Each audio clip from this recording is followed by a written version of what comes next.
তুমি মুখে চুনকালি ঘষি। এই কি বললি তোরা? বাপের বোঝা বাপের কাছেই থাক। মানে স্পষ্ট দেখেছি তোর পা দাগে ঘষা খেয়েছে। তুই চিটিং করছিস, যা খেলবই না।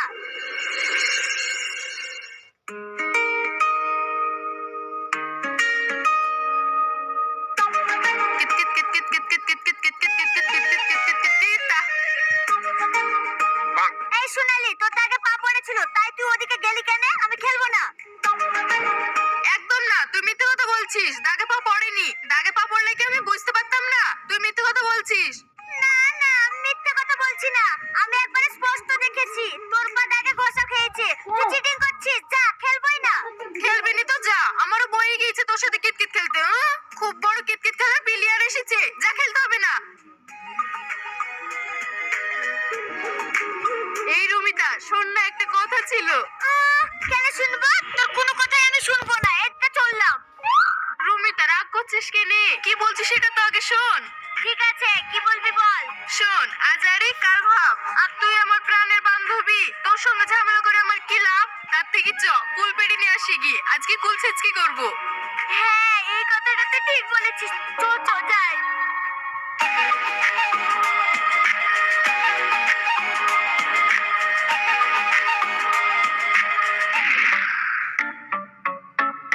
রুমিতা, এই দা হাতে ঢিল, মারবো ছুড়ে গেছে। কুল যত সব আছে পড়বে পায়ের কাছে। শুধু এই সোনালি রিমটা একবার দেখ। ও তো আরম ফুটে মারো না, ঢিলটা মারো, তাড়াতাড়ি কুলগুলা নিয়ে বাড়ি যেতে হবে।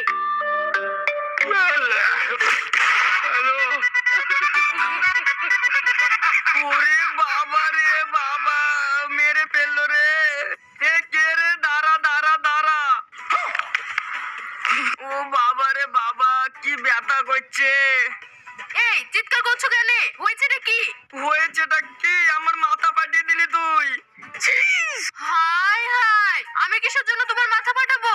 আমি কি তোমার শত্রু নাকি? এটা তো ইচ্ছা করে মারিনি, লেগে গিয়েছে, তাই না রে রুমিতা? भारी मिस्टेक हो गया सर।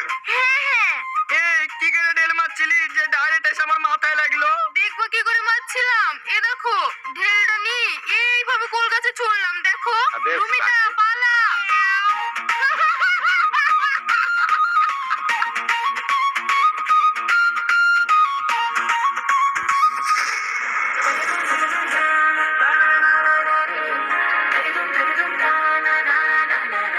কি রে শুভ, তুই চোখ কোথায় রেখে তোর এভাবে ধাক্কা মারলি যে?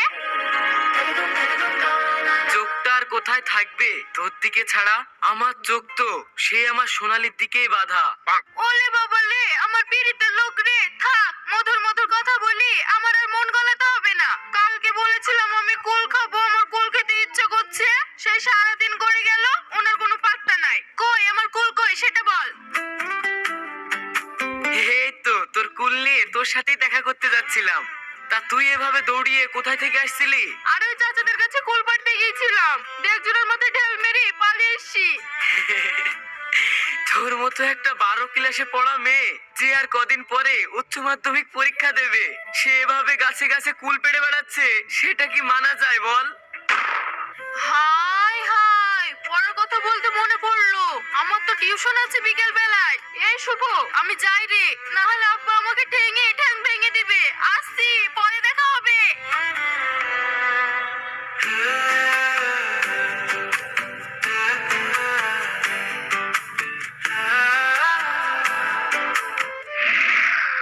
APJ Abdul Kalam was born in 1931 and B. Podaman in the 19 Multimar. কিরে মা, বিড়বিড় করে কি পড়ছিস? জোরে জোরে পড়, জোরে জোরে পড়লে পড়ায় মনোযোগ আসে। This Padma B is in multiple parts. This Padma breeze. এই পদ্মা কি রে? ওটা পদ্মা না, ওইটা পদ্মা। ওই যে পদ্মা নদীর উপরে যে ব্রিজ হয়েছে না, সেই ব্রিজ। আব্বা, এটা ইংরেজিতে হবে পদ্মা আর বাংলায় হবে পদ্মা, স্যার আমাকে বলেছে। তাহলে তাই, স্যার যখন বলিছে তাহলে সেইটাই ঠিক। পড় মা, পড় পড়।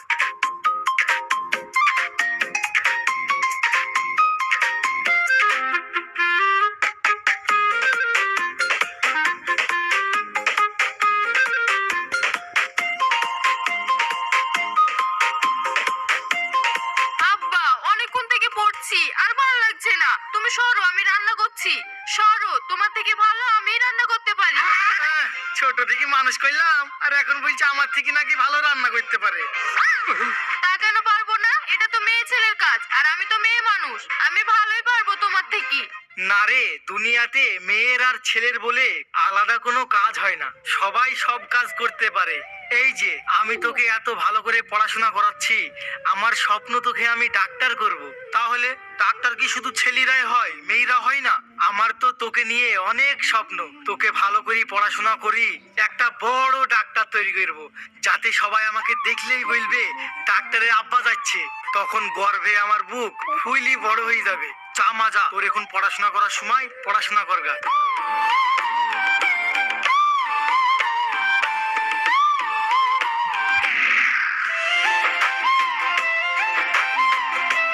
আব্বা, তুমি সত্যিই বলছো যারা দু চোখে দেখতে পারে না তারাও পড়াশোনাতে ভালো রেজাল্ট করতে পারে? কেন পারবে না? তারাও কত ফার্স্ট হয়, সেকেন্ড হয়, থার্ড হয়। তুমি দেখেছো? দেখিনি, কিন্তু আমি খবরে পড়েছি। শোন মা, সবই হলো ইচ্ছা শক্তি।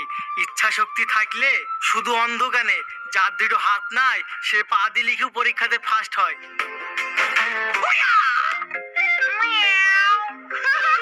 এই দেখো, ঠিক দুপুর বেলা আমার ভূতে মারছে ঢেলা। যাও যাও, আব্বা আছে। না, তুমি আসো। আব্বা দেখছো, কথা কথা আমি ভুলেই গেছি, রিয়ার বাড়ি থেকে আমাকে নোটস আনতে যেতে হবে। এক কাজ করো, তুমি বরঞ্চ বাড়ি চলে যাও, আমি এই পথে রুমিতার বাড়ি থেকে নোটস নিয়ে বাড়ি চলে যাচ্ছি। এক কাজ কর, চল আমি শুধু সঙ্গে যাচ্ছি। না না আব্বা, তোমাকে আর যেতে হবে না, সারাদিন কাজকর্ম করেছো, তুমি বাড়ি চলে যাও, আমি নোটস নিয়ে বাড়ি চলে যাচ্ছি। ঠিক আছে, তাহলে সাবধানে যাস মা। আব্বা, বাড়ি গিয়ে কিন্তু খেয়ে নিও। আমাকে নিয়ে চিন্তা করতে হবে না, তুই ঠিকঠাক ভাবে নোটসটা নিয়ে বাড়ি আয়। So the much publicized PM internship scheme was allocated over 10,800 crores, less than 5% of the amount. কি গো, দেখলা না আব্বা আছে? তুমি ওইভাবে ঢেল ছুড়লা, ওই ঢেলটা যদি আব্বার গায়ে গিয়ে লাগতো? না না, লাগবে না, আমি তো তোমাকে রেম করেই মেরেছি।